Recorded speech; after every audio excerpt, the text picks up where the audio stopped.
Hello everyone, good morning. First of all, I would like to welcome you all on my YouTube channel that is Legal Heaven. हम लोग अपने आज के lecture series में जो हम लोग आईपीसी का या बीएनएस का लेक्चर सीरीज पढ़ रहे हैं, इसमें हम लोग पढ़ने वाले हैं अबेटमेंट ऑफ थिंग्स ना। इसके पहले हम लोगों ने क्या पढ़ा? हम लोगों ने आईपीसी में चैप्टर 4 से जो हम लोगों ने पढ़ा है वो था राइट ऑफ प्राइवेट डिफेंस या जनरल डिफेंसेस या जनरल एक्सेप्शंस। और हमारे बीएनएस की अगर चैप्टर की बात करें तो बीएनएस में वो चैप्टर 3 में प्रोवाइडेड था। ठीक है, अब हम लोग आप बात करते हैं अपने आईपीसी के या बीएनएस के, आईपीसी के चैप्टर 5 और बीएनएस के चैप्टर 4 जिसमें प्रोवाइडेड है abetment of things. Abetment of things 107 से 120 में आईपीसी में और 45 से लेकर 60 तक हमारे बीएनएस में। अबेटमेंट क्या होता है? अबेटमेंट मीन्स हिंदी इसका वर्ड है दुष्प्रेरण, और प्रेरण एंड दुष्प्रेरण। प्रेरण मीन्स होता है to motivate someone for a good cause, and दुष्प्रेरण मीन्स होता है to motivate someone for a bad cause. Bad cause मतलब किसी गड़बड़ किसी क्राइम के लिए जब आप उसको प्रेरित कर रहे हैं ना, मोटिवेट कर रहे हैं, that will be known as the दुष्प्रेरण या abetment. Abetment means to motivate some other person for a bad cause. अच्छे कॉज के लिए आप उसका अबेटमेंट नहीं करते। ठीक है, अब अबेटमेंट हम किस हेड में पढ़ते हैं? तो एक वर्ड होता है इनकोएट क्राइम्स। इनकोएट क्राइम्स में भी आप लोगों ने सुना होगा। इनकोएट क्राइम्स मीन्स हम इसको दूसरी भाषा में इनकम्प्लीट क्राइम्स भी कह सकते हैं। इनकम्प्लीट क्राइम्स, इनकम्प्लीट क्यों? इनकम्प्लीट क्यों? क्योंकि there is in crime there is generally a mens rea and actus reus. ठीक है, क्राइम में हम देखते हैं कि मेंस रिया और एक्टस रियस दोनों ही होता है। अगर दोनों नहीं रहेगा तो लायबिलिटी नहीं होती है। लेकिन इनकोएट क्राइम्स हैं, इसमें जरूरी नहीं है कि दोनों ही इसेंशियल एलिमेंट्स उसमें हों। ठीक है, जैसे इनकोएट क्राइम्स के एग्जांपल अगर हम लोग देखें तो कौन कौन से हैं? पहला, इसमें 3 क्राइम्स बेसिकली है जो हम इसमें पढ़ने वाले हैं इनकोएट क्राइम्स में। पहला है अटेम्प्ट है, फिर उसके बाद अबेटमेंट है, और तीसरा जो है कॉन्स्पिरेसी। इन तीनों में ही हम देख रहे हैं कि एक्चुअल जो क्राइम होना था वो क्राइम कंप्लीट नहीं हुआ। अटेम्प्ट में हमने क्या देखा कि उसने पूरी तरह से क्राइम को कंप्लीट नहीं किया है ना। अबेटमेंट में भी देखा हमने कि क्राइम अभी कंप्लीट नहीं हुआ तब भी लायबिलिटी हो जाती है ना। जैसे कि एक ने दूसरे के अबेट किया कि तुम ए ने बी को अबेट किया कि तुम सी का मर्डर कर दो। बी को मर्डर करना था सी का, ए ने अबेटमेंट किया। बी ने मर्डर नहीं किया तो भी लायबिलिटी हो जाएगी ए की, क्योंकि उसने अपना पार्ट है उसने कर दिया। इसी चीज कॉन्स्पिरेसी में हम लोग देखते हैं कि कॉन्स्पिरेसी 2 पर्सन से होता है। एक व्यक्ति ने अबेटमेंट किया या दोनों व्यक्तियों ने एक्चुअल में एग्रीमेंट कर लिया, but actual commission of the act नहीं हुआ ना। फिर भी जो है इस मामले में कॉन्स्पिरेसी में लायबिलिटी हो जाती है। मतलब इनकोएट क्राइम्स मतलब those crime which are not complete in itself, ऐसे क्राइम्स को हम लोग इनकोएट क्राइम्स कहते हैं। अब बात ये आती है कि हम लोग को आज क्या पढ़ना है? तो हम लोगों को आज पढ़ना है अबेटमेंट। ठीक है, अटेम्प्ट एंड कॉन्स्पिरेसी भी हम लोग फ्यूचर रेफरेंस में पढ़ेंगे। आईपीसी पूरा कंप्लीट, मैं जो भी सब्जेक्ट स्टार्ट करूंगा पूरा कंप्लीट पढ़ाऊंगा। ठीक है, अब अबेटमेंट हमारा जो आईपीसी में है सेक्शन 107 में या हमारे बीएनएस में सेक्शन 45 में प्रोवाइडेड है। इसमें बता रहा है कि there are 3 kinds of abetment. Abetment में be done by 3 ways. 3 ways जो है, 3 तरीके कौन कौन से हैं, वो हैं, पहला अबेटमेंट बाई इंस्टिगेशन, दूसरा क्या है, अबेटमेंट बाई, पहला तो हो गया इंस्टिगेशन, दूसरा हो गया अबेटमेंट बाई कॉन्स्पिरेसी ना, बाई कॉन्स्पिरेसी, ठीक है। और तीसरा क्या हो गया, अबेटमेंट बाई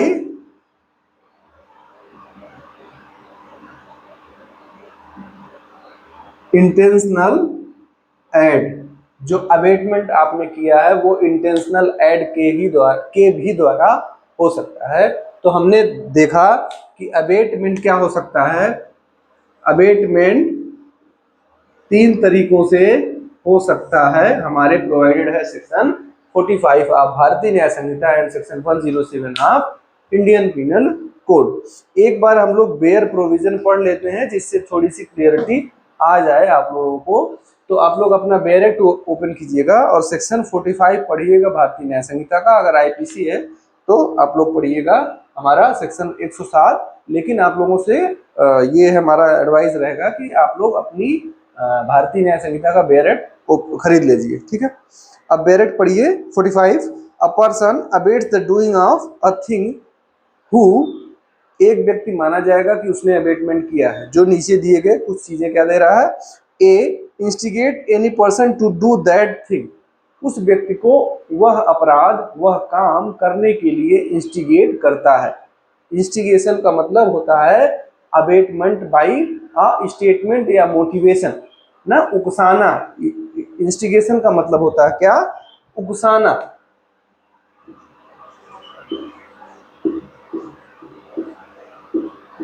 ठीक है।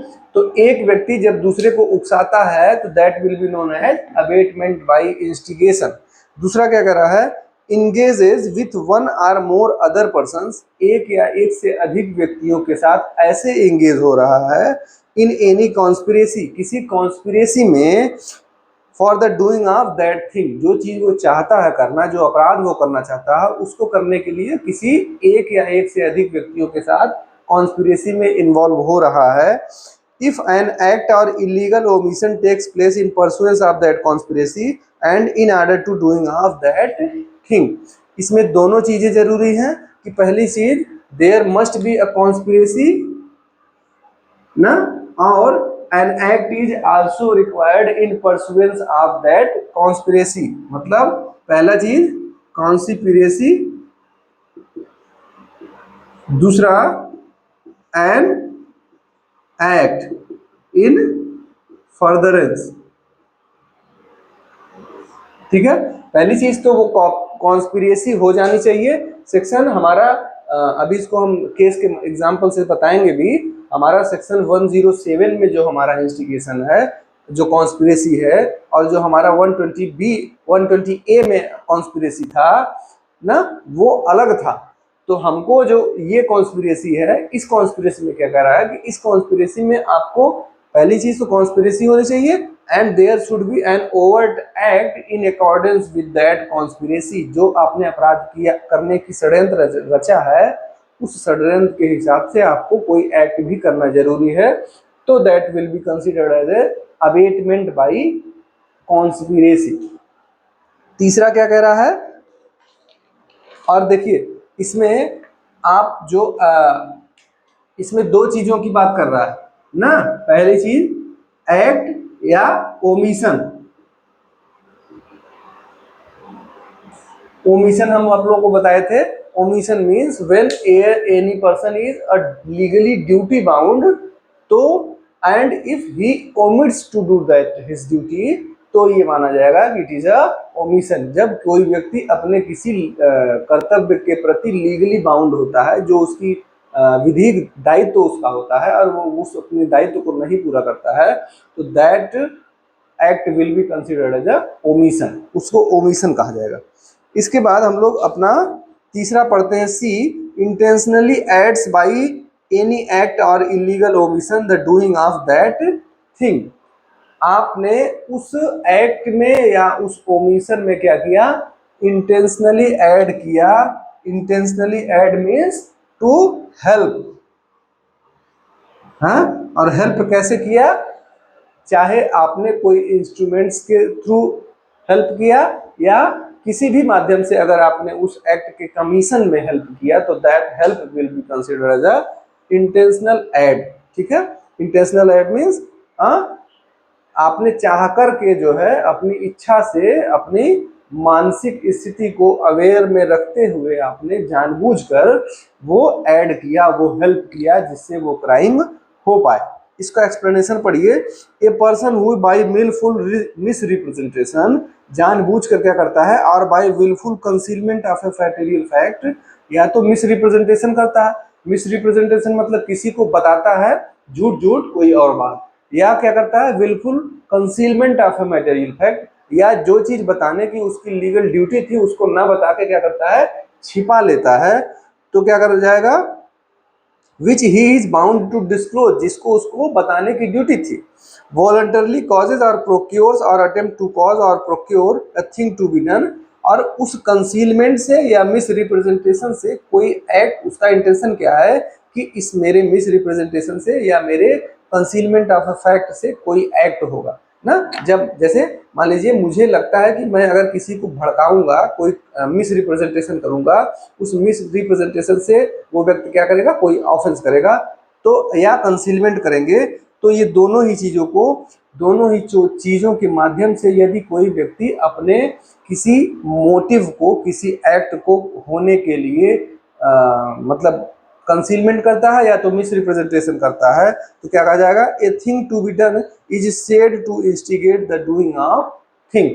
मतलब ऐसा माना जाएगा कि उस व्यक्ति ने ऐसा इंस्टिगेशन किया है। इसका मतलब कि बेसिकली सिंपल लैंग्वेज में कि इंस्टिगेशन में be done by either misrepresentation of a fact और concealment of a material fact which you are legally bound to disclose. ठीक है, या तो आपने मिस रिप्रेजेंटेशन किया या तो आपने कंसीलमेंट ऑफ अ फैक्ट किया, दोनों ही तरह से आप अब इंस्टिगेशन कर सकते हैं। इलस्ट्रेशन पढ़िए। अ पब्लिक ऑफिसर, ए जो है क्या है, एक पब्लिक ऑफिसर है, is authorized by warrant from court to apprehend Z, उसके पास वारंट था कि वो जेड को अरेस्ट करे और उस वारंट को कोर्ट ने इश्यू किया था। B knowing the fact and also that C is not Z, B ये जानता था कि सी जेड नहीं है, सी अलग व्यक्ति है, जेड अलग व्यक्ति है। ए को किसको अरेस्ट करना था, जेड को। बी ने क्या कर दिया, willfully represents to A that C is Z। Bill चूंकि B जो है, B की कोई दुश्मनी थी C से, तो उसने उस दुश्मनी को निकालने के लिए बता दिया कि चूंकि A Z को खोज रहा था, बता दिया कि ये जो C है यही Z है। चूंकि पुलिस ऑफिसर को तो पता नहीं है, दूसरे के गांव में ड्यूटी कर रहा है, उसको नहीं पता ना कि C कौन है Z कौन, तो उसने बता दिया कि ये जो C है यही Z है। अब क्या किया, and thereby intentionally causes A to apprehend C। अब इससे क्या होता है, इसका इंटेंशन किसका है, बी का, कि ए जो है सी को एप्रीहेंड करे, और ए ने वैसा कर लिया।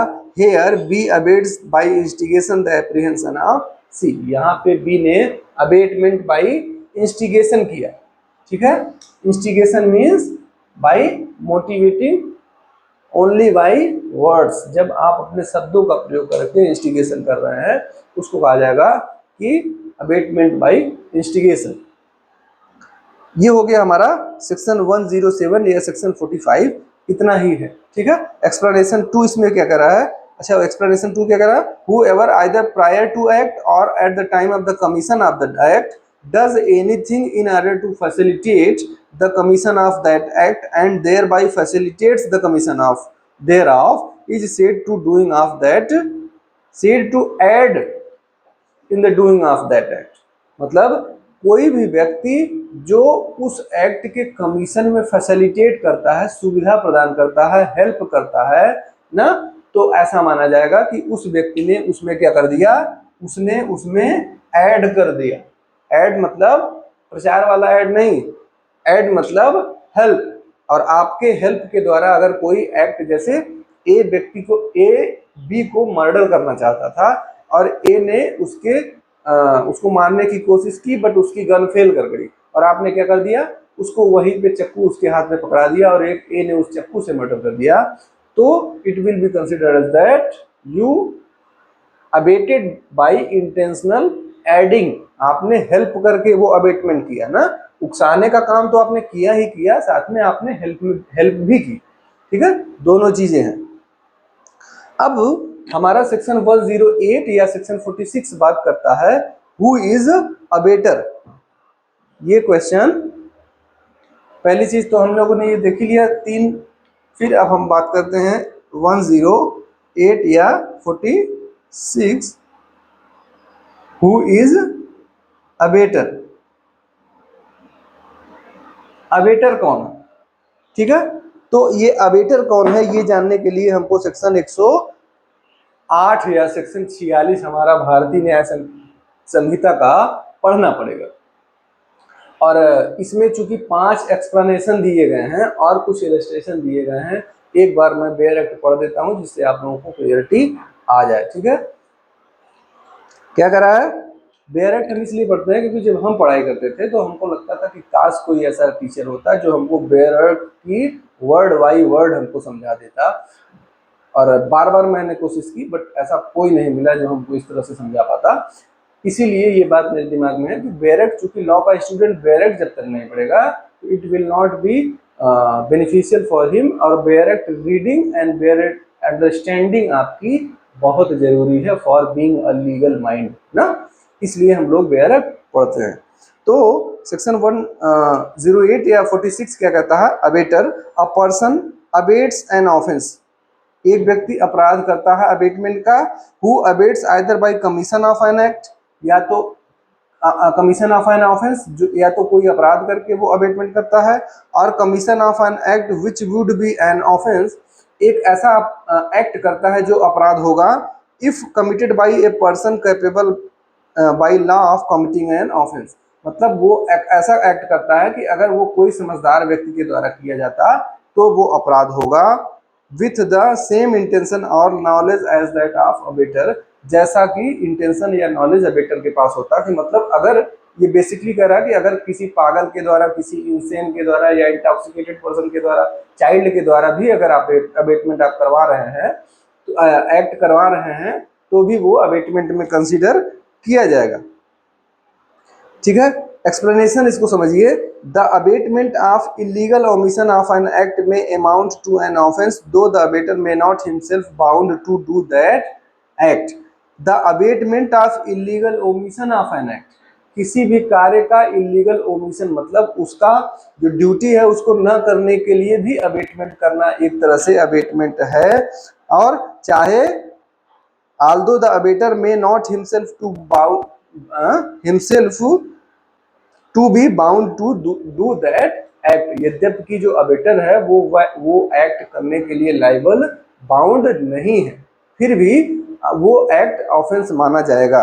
एक्सप्लेनेशन 2 कहता है, to constitute the offence of abetment it is not necessary that the act abetted should be committed ना, अबेटमेंट का ऑफेंस होने के लिए ये जरूरी नहीं है कि जिस ऑफेंस का आपने अबेटमेंट किया है वो एक्चुअली हो ही जाए, हो सकता है कि उस व्यक्ति का मूड नहीं है ऑफेंस करने का, तो भी आपका अबेटमेंट का ऑफेंस कंसीडर किया जाएगा, और that the effect requisite to constitute the offence should be caused, या आपने सोचा था कि मैं अबेटमेंट करूंगा और वो उसकी हत्या कर देगा, और उसने कोशिश की लेकिन उसका हत्या नहीं हो पाया, वो केवल चोट लगी, तो भी आप उतने ही लायबल होंगे जितनी की अगर उसकी हत्या हो जाती, मतलब आपने जो करना था आपने तो कर ही दिया था, उस व्यक्ति ने, सामने वाले ने जो एक्ट कमीशन करना था या रिक्विजाइट रिजल्ट जो आना था वो नहीं आ पाया, दैट इज अनदर मैटर, ठीक है।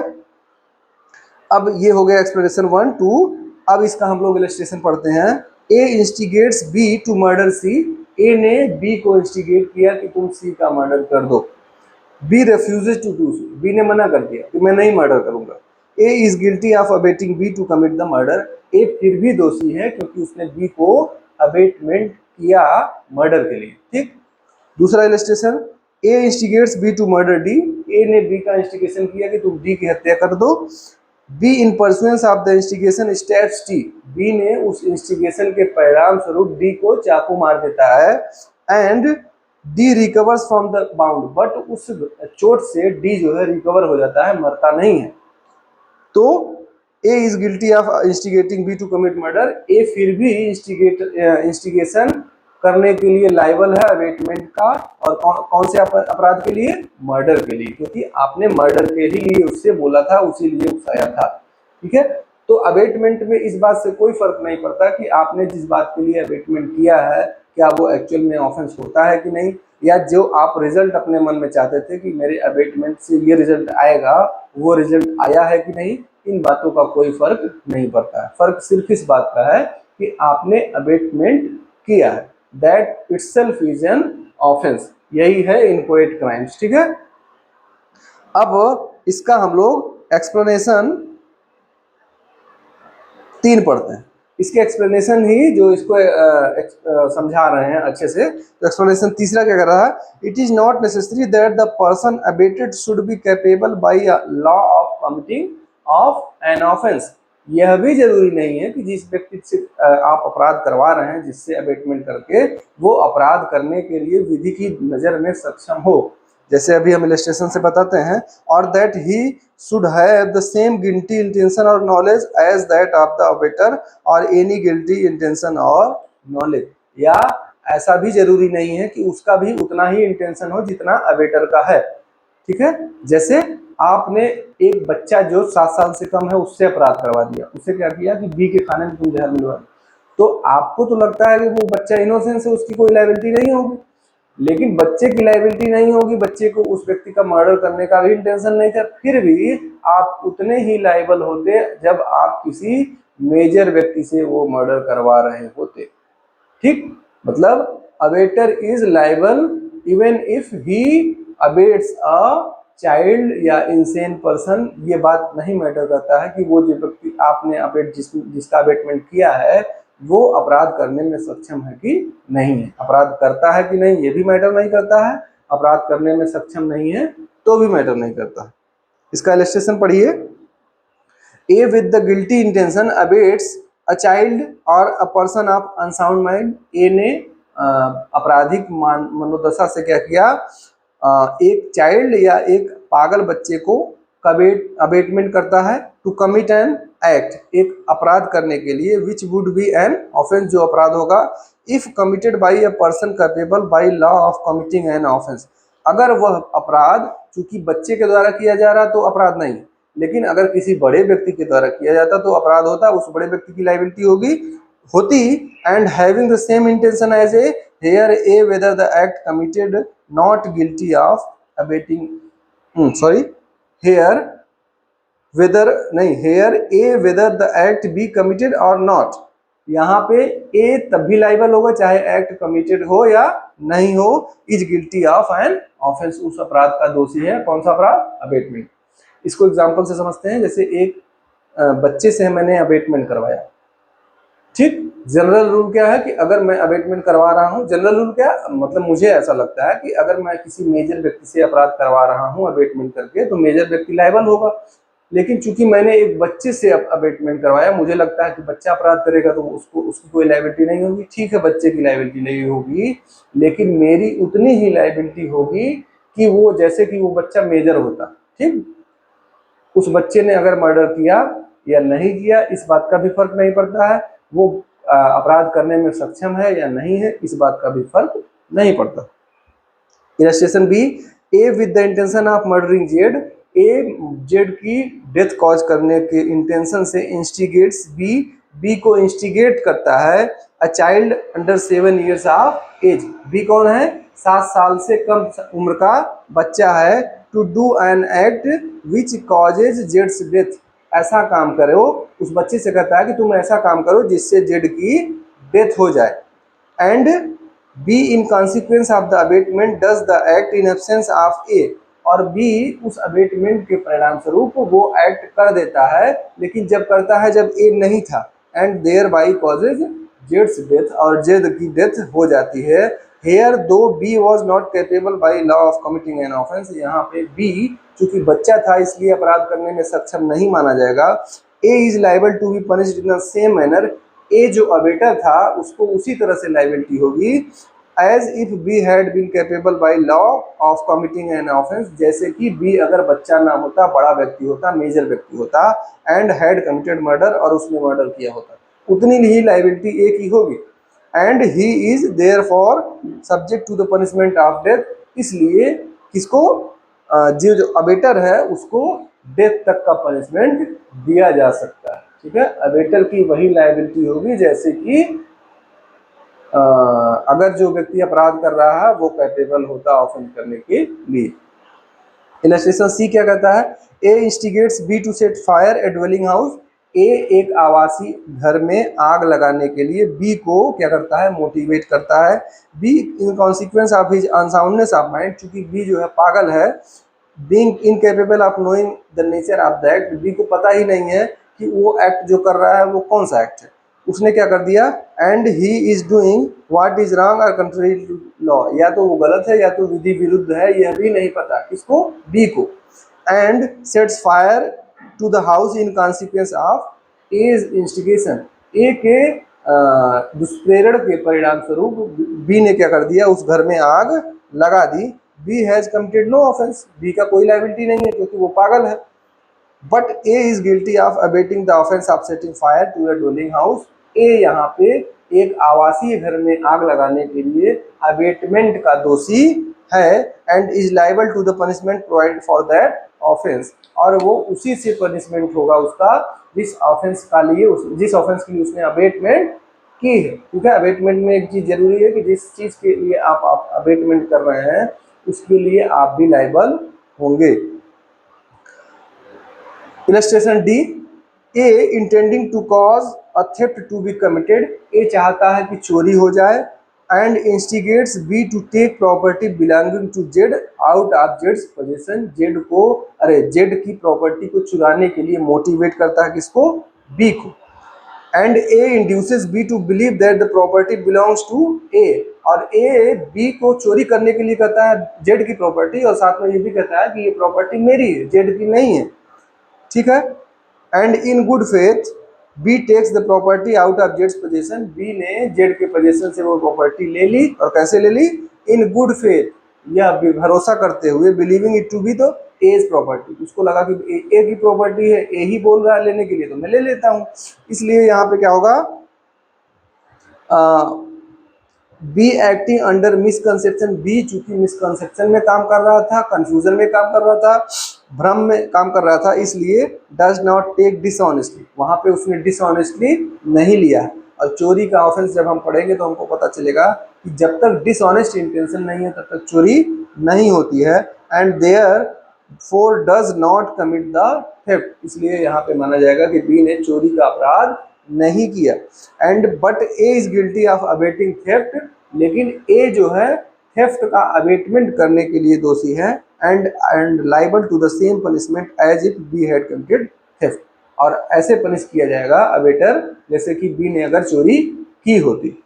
फिर एक्सप्लेनेशन चौथा क्या कर रहा है, the abetment of an offence being an offence, the abetment of such an abetment is also an offence, abetment of an abetment भी जो है ऑफेंस कंसीडर किया जाएगा।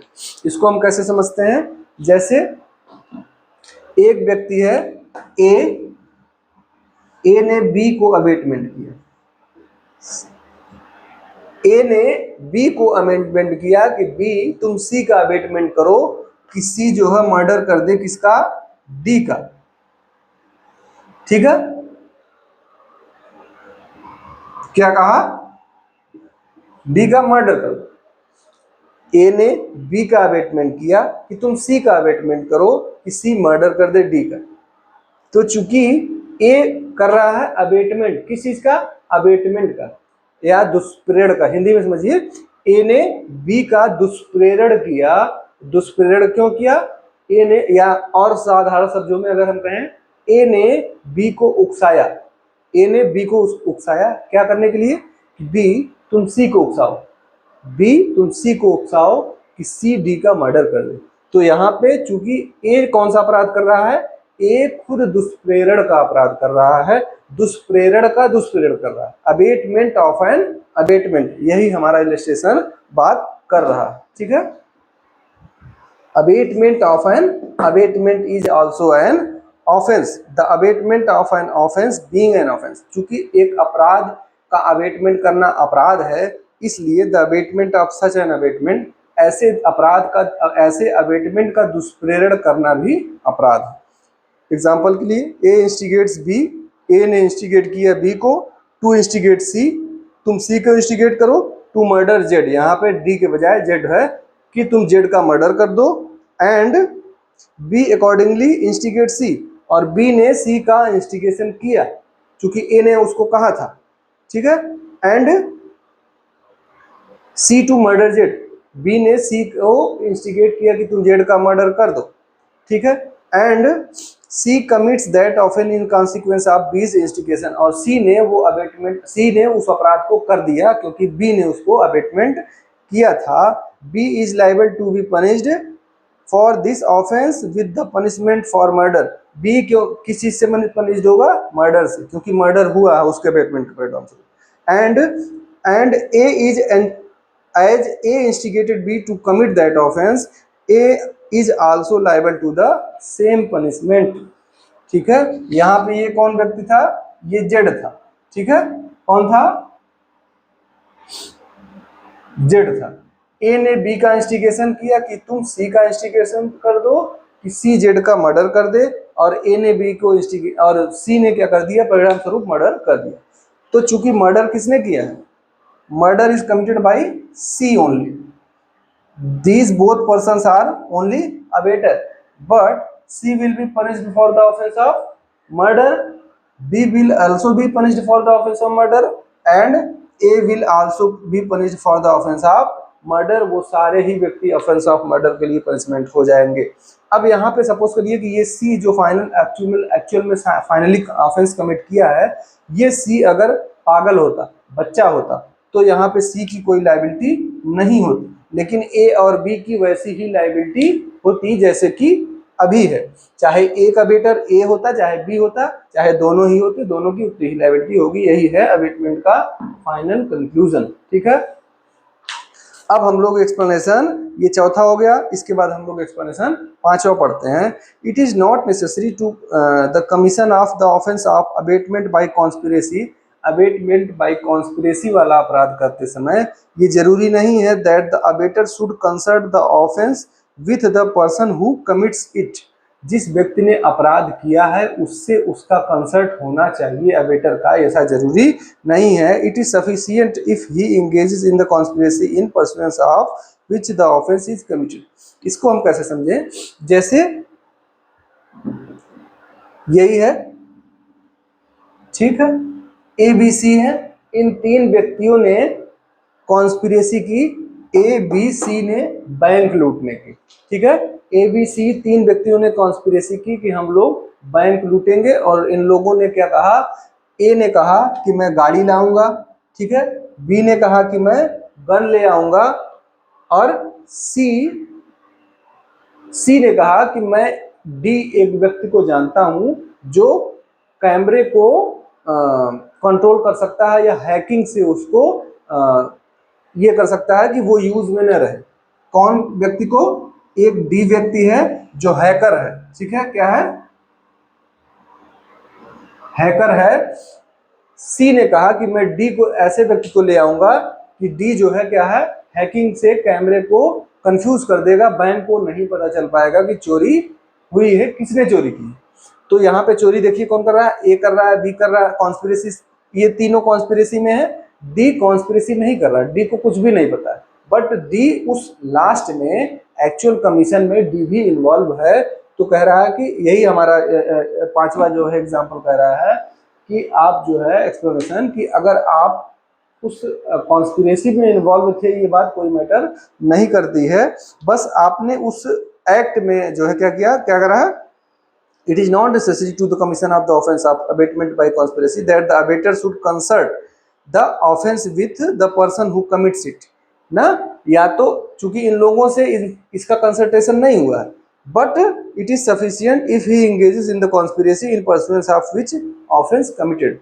यह पर्याप्त है कि इन लोगों ने कॉन्स्पिरेसी की इस व्यक्ति का, ठीक है। अब जैसे इसको हम और अच्छे से इलस्ट्रेशन से पढ़ते हैं, ए कंसर्ट्स बी, ए ने बी से एक प्लान बनाया फॉर पॉइजनिंग जेड, कि हम लोग जेड को जहर दे देंगे। It is agreed that A shall administer the poison, ऐसा उन दोनों में सहमति हुई कि ए जो है जहर दे देगा।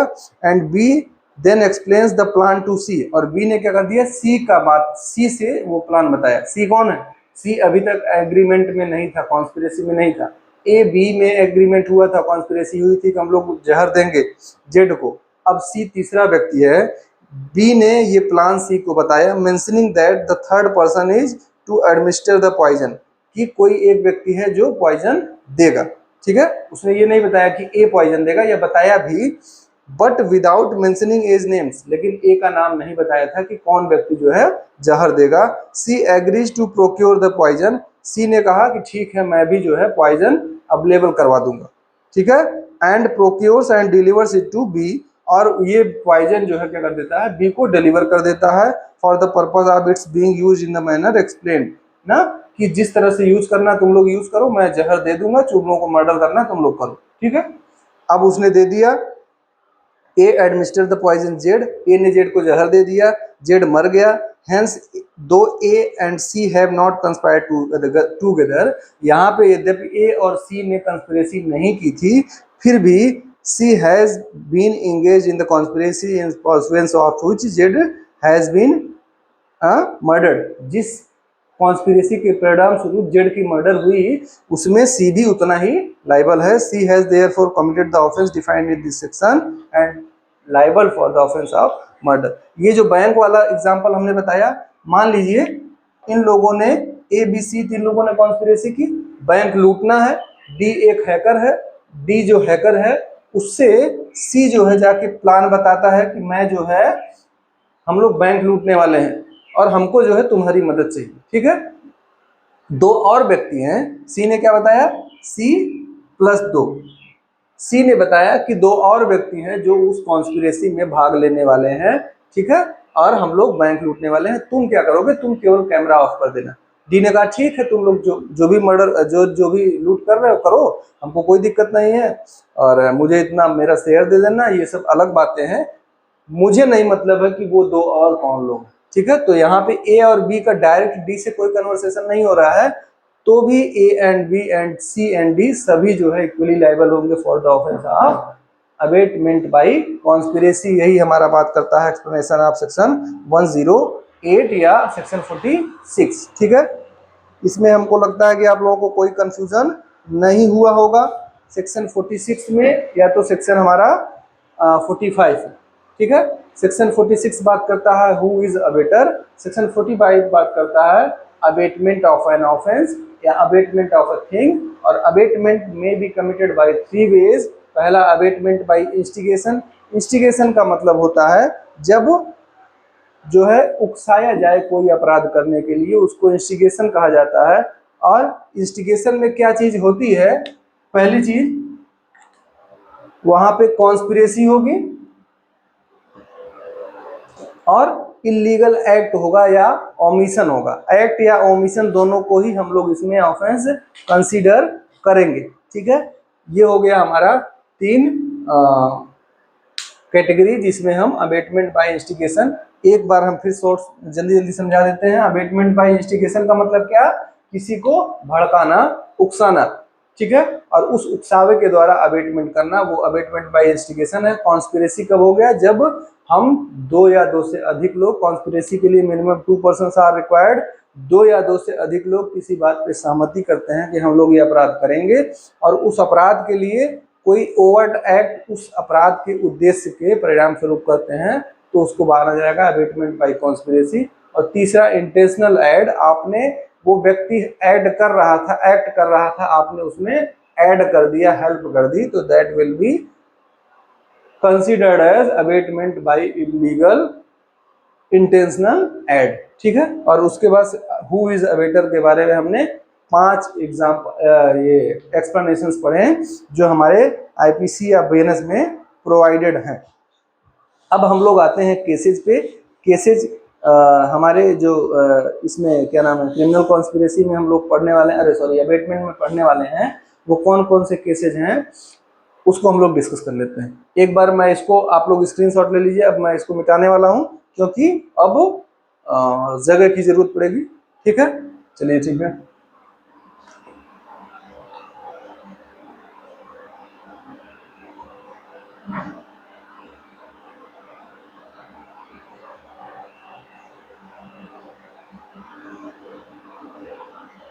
ठीक, अब इसमें हम लोग जो केस डिस्कस करने वाले हैं, पहला है क्वीन वर्सेस मोहित 1871। पहला केस है क्वीन वर्सेस मोहित 1871। इस केस में क्या हुआ था, अब अवमन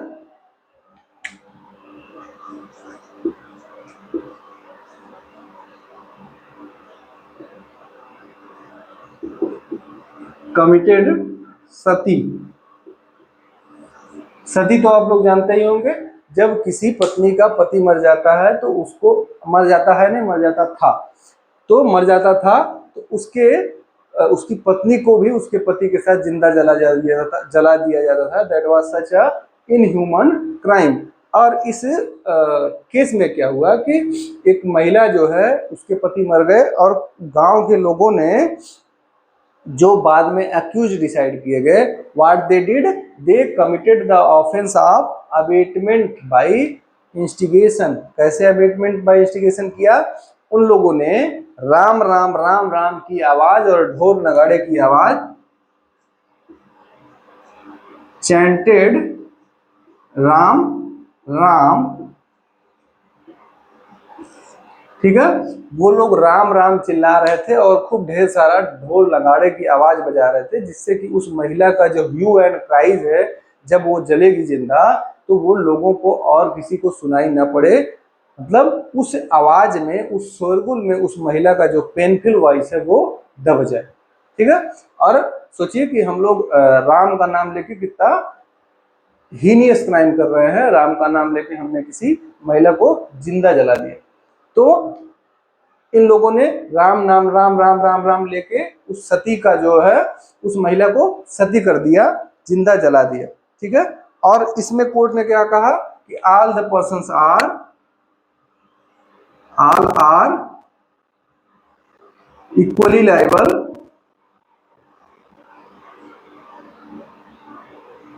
फॉर अबेटमेंट ना।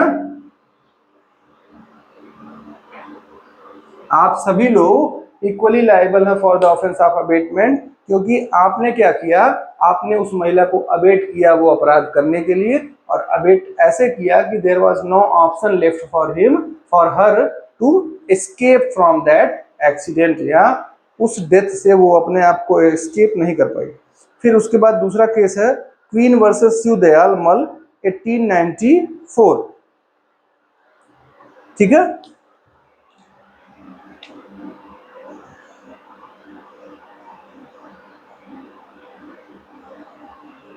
शिव दयाल मल 1894, 1894। क्वीन वर्सेस शिवदयाल मल 1894। इसको केवल शिवदयाल मल भी कहते हैं। इस केस में क्या हुआ था कि इसमें ऑनरेबल कोर्ट ने कहा कि इंस्टिगेशन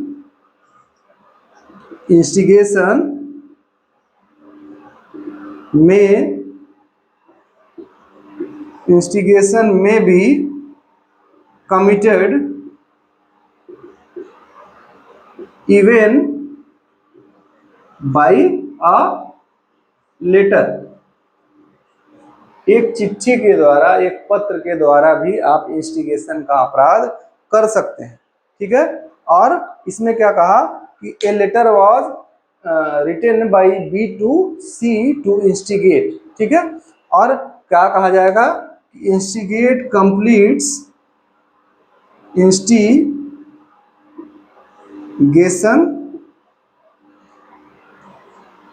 कंप्लीट्स कब, व्हेन लेटर्स कम्स टू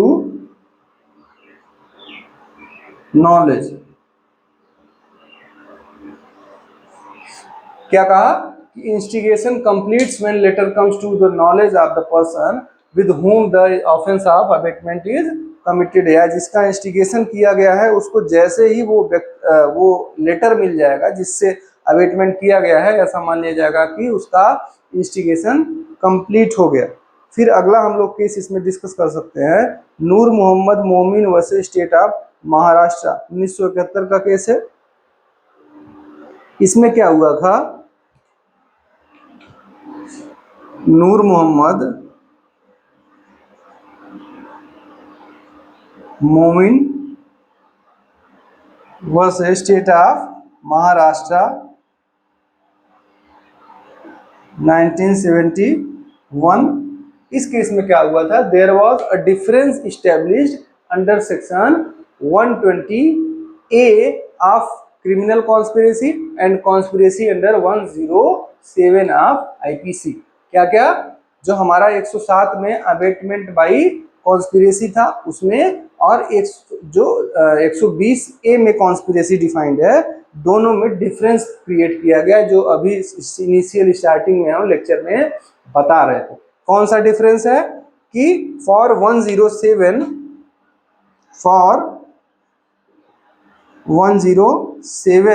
या अबेटमेंट बाई कॉन्स्पिरेसी, ठीक है, क्या जरूरी है, अ कॉन्स्पिरेसी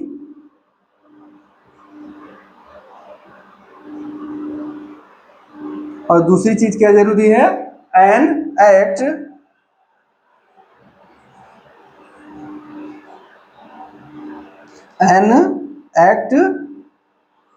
इन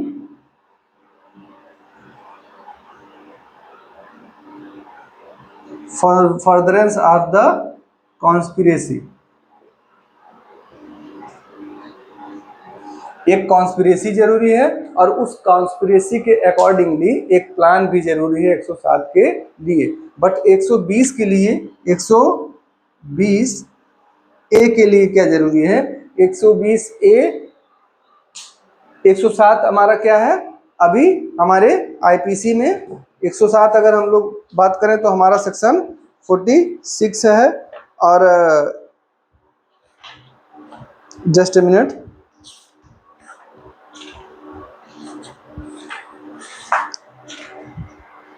चूंकि इसमें जो है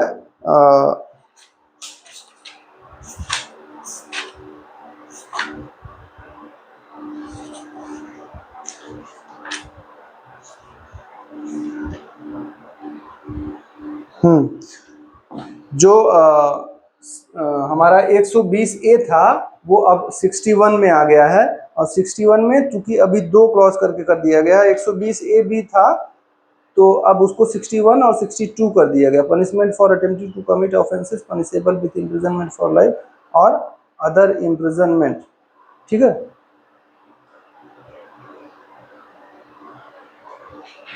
पनिशमेंट फॉर अटेम्प्टिंग टू, नहीं सॉरी, ये 61 के 61 में ही 2 क्रॉस करके कर दिया गया, 120 ए और 120 बी जो दोनों था दोनों को एक ही में कर दिया गया है। जबकि हमारे आईपीसी में 161 अरे सॉरी 120 ए और 120 बी था, अभी 61 में दोनों ही बातें कर दी गई, 120 ए और 120 बी, ठीक है। और 107 हमारा जो है क्या है, सेक्शन 45। 120 ए में क्या कर रहा है कि इसमें केवल कॉन्स्पिरेसी इज इनफ, ठीक है, मेयर कॉन्स्पिरेसी इनफ, ठीक है। ओवर्ट एक्ट जो हम उसके फर्दरेंस में कर रहे थे उसका होना जरूरी नहीं है। इसके बाद हमारा अगला केस हम लोग जो इसमें डिस्कस कर सकते हैं, state of Maharashtra versus Kashirao का केस है जो 2003 में आया था। State of Maharashtra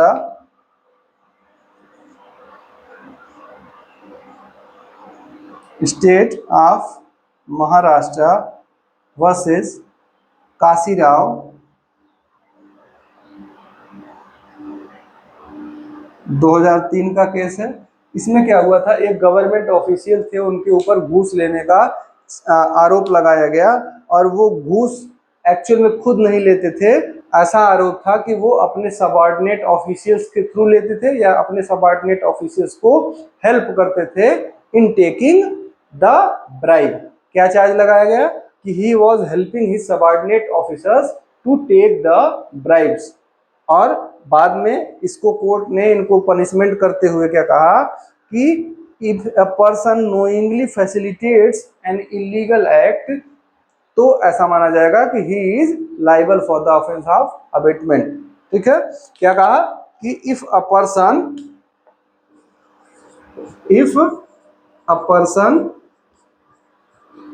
knowingly facilitates, ठीक है, if a person knowingly facilitates a commission of an offense, या तो क्या कहा, facilitates an illegal act,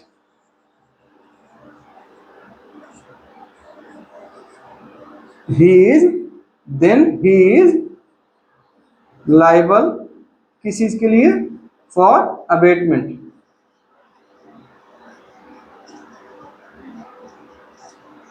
ठीक है, अगर कोई भी व्यक्ति क्या करता है, फैसिलिटेट करता है, फैसिलिटेट मीन्स सुविधा प्रदान करता है, आसानी प्रदान करता है, या उस एक्ट को होने देता है, क्या करने के लिए, इलीगल एक्ट। और इलीगल एक्ट क्या था, टेकिंग ब्राइब। कौन सा इलीगल एक्ट था, taking bribe by his subordinate officials. तो उस इलीगल एक्ट के द्वारा अगर ऑफेंस को फैसिलिटेट करता है, मतलब वो, अब जैसे हम सीनियर अधिकारी हैं, हमारे जूनियर अधिकारी घूस ले रहे हैं, हमको तो पता ही है, और हम लेने दे रहे हैं, तो it will be consider that I am the abettor, मैंने अपराध किया, मैंने अबेटमेंट किया वो अपराध करने के लिए। तो ये हमारा अबेटमेंट में ये हमारा जो मेन टॉपिक था ये आज कंप्लीट हुआ। और दूसरा टॉपिक एक्चुअल में punishment for the offence of abetment है, जो रेस्ट ऑफ द सेक्शंस हम लोग मतलब 45-46 हम लोग डिस्कस कर लिया, 47 से लेकर 60 तक जो है वो हमारा बात करेगा punishment for the offence of abetment. उसको हम लोग आगे डिस्कस कर लेंगे, केवल बैरेक्ट की रीडिंग हम करके आपको समझा देंगे स्क्रीन पे ओनली। ठीक है, तो आज के लिए इतना ही। Thank you for being with me, and please like and subscribe my channel. Share to those who are actually in need of such kinds of lectures. ठीक है, thank you very much.